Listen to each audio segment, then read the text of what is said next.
నమస్తే, welcome to meta news. ఇక మ్యాటర్లోకి వస్తే, విశాఖ జిల్లాలో భీమిలి అసెంబ్లీ నియోజకవర్గంలో గెలవటం ఏ పార్టీకైనా అంత ఈజీ కాదు. భీమిలిలో ఎవరు గెలిచినా వారు శ్రీనివాసులే. 2009లో అవంతి శ్రీనివాస్, 2014లో గంటా శ్రీనివాసరావు, 2019లో అవంతి శ్రీనివాస్, 2024లో మళ్ళీ గంటా శ్రీనివాసరావు గెలిచారు. ఇప్పుడు గంటా శ్రీనివాసరావుకి పోటీగా పెట్టింది కూడా వైసీపీ నేత మజ్జి శ్రీనే కావటం విశేషం. ఈ నియోజకవర్గానికి చారిత్రకంగా, వాణిజ్యపరంగా, పర్యాటకంగా కూడా ఎన్నో విశిష్టతలు ఉన్నాయి. విశాఖ జిల్లాలో గ్రామీణ వాతావరణం ఉన్న నియోజకవర్గం భీమిలి ఒకటే. రాష్ట్రంలో కాపు కులస్తుల ఓట్లు అత్యధికంగా ఉన్న నియోజకవర్గాల్లో భీమిలి కూడా ఒకటి. వారితో పాటు యాదవులు, మత్స్యకార, క్షత్రియ ఓట్లు గెలుపు ఓటములను ప్రభావితం చేసే సంఖ్యలో ఉన్నారు. దీంతో అభ్యర్థి గెలుపు ఓటముల్లో ఈ కులాల ఓట్లు కీలకంగా మారనున్నాయి. తెలుగుదేశం పార్టీ ఆవిర్భావం తర్వాత భీమిల్లో ఆ పార్టీయే ఎక్కువ సార్లు విజయం సాధించింది. మొత్తం 6 సార్లు ఇక్కడ టీడీపీ గెలుపొందింది. టీడీపీ తరఫున 1983లో ఆనంద గజపతిరాజు విజయం సాధించారు. ఆ తర్వాత 1985, 89, 94, 99లో రాజా సాగిదేవి ప్రసన్న, అప్పల నరసింహరాజు వరుసగా విజయాలను నమోదు చేశారు. 2004లో కాంగ్రెస్ అభ్యర్థి కర్రి సీతారాం తెలుగుదేశం పార్టీ అభ్యర్థి పైన గెలుపొందారు. 2009లో ప్రజారాజ్యం పార్టీ తరఫున అవంతి శ్రీనివాస్ 6,000 ఓట్ల మెజార్టీతో విజయం సాధించారు.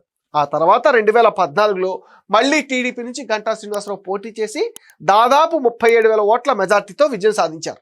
2019లో అవంతి శ్రీనివాస్ వైఎస్ఆర్సీపీ అభ్యర్థిగా పోటీ చేసి 9,000 ఓట్ల మెజార్టీతో గెలుపొందారు. ఇక్కడ కాపు కులస్తుల ఓట్లు దాదాపు 1,00,000 వరకు ఉంటాయి. కాపులు, బీసీలు కలిపితే నియోజకవర్గంలో సగానికి పైగా ఓట్లు వారివే. దీంతో ఈ వర్గం వాళ్ళు ఎటువైపు మొగ్గు చూపితే వారికే విజయ అవకాశాలు ఎక్కువ. భీమిల్లో గెలిస్తే మంత్రి అవ్వచ్చు అంటారు. 2014లో భీమిలి నుంచి టీడీపీ ఎమ్మెల్యేగా గెలిచిన గంటా శ్రీనివాసరావు విద్యాశాఖ మంత్రిగా పనిచేశారు. భీమిలి నియోజకవర్గం నుంచి అప్పల నరసింహరాజు ఎక్సైజ్ శాఖ మంత్రిగా పనిచేశారు. ఆ తర్వాత అవంతి శ్రీనివాసరావు పర్యాటక శాఖ మంత్రిగాను పనిచేశారు. గంటా, అవంతిని గురు శిష్యులు అంటారు. ఒకసారి గురువు గెలిస్తే మరోసారి శిష్యుడు గెలవటం ఇక్కడే కనిపిస్తుంది. ఓటమి తర్వాత అవంతి తెరమరుగయ్యారు. గంటా శ్రీనివాసరావు కాపు సామాజిక వర్గానికి చెందిన నేత. ఏపీ పాలిటిక్స్ లో ఆయన రూటే సెపరేట్.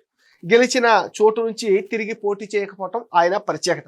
అయితే అందుకు భిన్నంగా భీమిలి నుంచి వరుసగా 2 సార్లు ఎమ్మెల్యేగా గెలిచారు గంటా.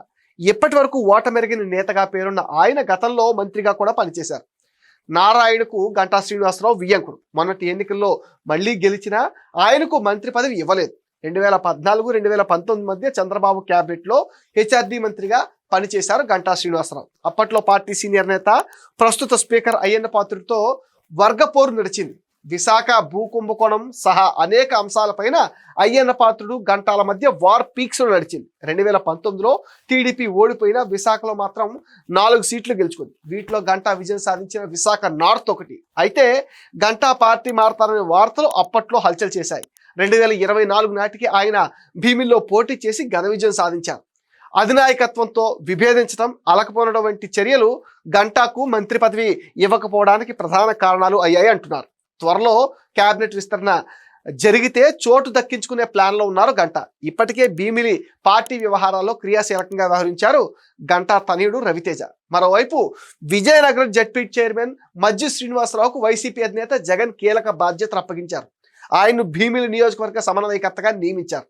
మాజీ మంత్రి ముత్తంశెట్టి శ్రీనివాసరావు అలియాస్ అవంతి శ్రీనివాసరావు రాజీనామాతో ఆ ప్లేస్ను భర్తీ చేసినట్టుగా తెలుస్తుంది.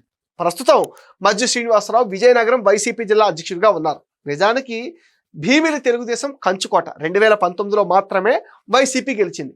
3 సార్లు పోటీ చేస్తే 2 సార్లు ఓటమి చవి చూసింది. భీమిలి సీటు విషయంలో వైసీపీ ప్రయోగాలు చేస్తుంది. తరచూ ఇన్ఛార్జీలను మారుస్తూ తప్పు మీద తప్పులు చేస్తుంది. వైసీపీకి మాజీ మంత్రి అవంతి రాజీనామా చేశాక దిగుమతి నేతలు వద్దని క్యాడర్ కోరింది. అయితే వైసీపీ పెద్దలు మాత్రం అవంతి స్థానంలో ఎమ్మెల్సీ బొత్స సత్యనారాయణ మేనలుడు జడ్పీ చైర్మన్ మజ్జి శ్రీనివాసరావుని తెచ్చింది. విజయనగరం రాజకీయాలే చూసుకోవటం చేత కావటం లేదు. అలాంటిది భీమిలికి తెస్తే పార్టీకి ఏమైనా ఉపయోగం ఉంటుందా? కూటమికి బలమైన భీమిలి సీట్లో నాన్ లోకల్ మజ్జి వచ్చి ఏం చేస్తారు? ఆయన భీమిలికి అతిథిలా వచ్చిపోతూ ఉంటారని నేతలు, కార్యకర్తలే కమెంట్స్ చేస్తున్నారు. భీమిలి బాధ్యతల నుంచి మజ్జిని తప్పించి లోకల్లో ఉండే నేతకే ఇన్ఛార్జ్ బాధ్యతలు అప్పగిస్తే పార్టీ మనుగడ సాగిస్తుందని అంటున్నారు. మరి జగన్ ఈ మాటలు వింటారా, బొత్స బామ్మర్దినే కొనసాగిస్తారా అనేది చూడాలి. ఇది మెటా న్యూస్ అప్డేట్. ఈ వీడియో పైన మీ ఒపీనియన్ని కామెంట్ సెక్షన్లో మెన్షన్ చేయండి. మీరు ఇచ్చే కామెంట్స్తో మరిన్ని ఇంట్రెస్టింగ్ వీడియోస్ మీకు అందిస్తాం. మీరేం చేయాలి మీకు తెలుసుగా, ఈ వీడియోస్ని లైక్ చేయండి, షేర్ చేయండి, మెటా న్యూస్ని సపోర్ట్ చేయండి, సబ్స్క్రైబ్ చేయండి.